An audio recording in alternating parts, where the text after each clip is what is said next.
හරි කතා වැඩක් නැහැ. කෙලින්ම මේ ලින්ක් එකට යන්න. ලින්ක් එක යටින් දාලා තියන්න.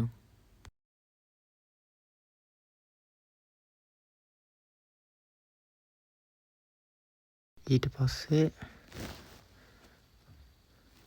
මෙන්න මේ රතු පාට ඩොට් එක ඔයාට ඕන රටට අරන් යන්න.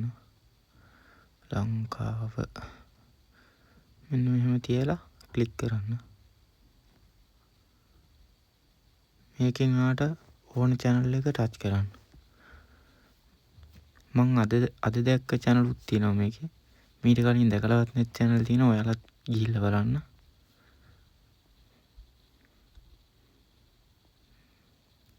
දීතුමු චෝර බරියාවක් කියලා.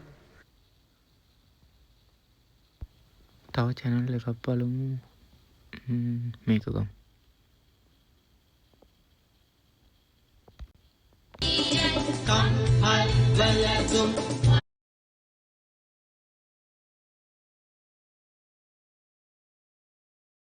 උනහම කරන්න ඕනේ.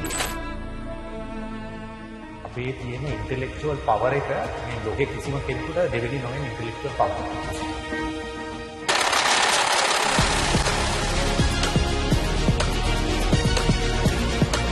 ඩොලර් මැෂින් හදන්න නම් අවශ්‍ය දේ තමයි know how කියන එක. කුසලතාවයක් තියෙනවා. ලංකාවේ ස්ටොක් එක්ස්චේන්ජ් එකේ කාගේ software එකද? ලංකාවේ ඩෙවලොප් කරපු එක. අද එංගලන්තේ දුවන්නේ මොකද?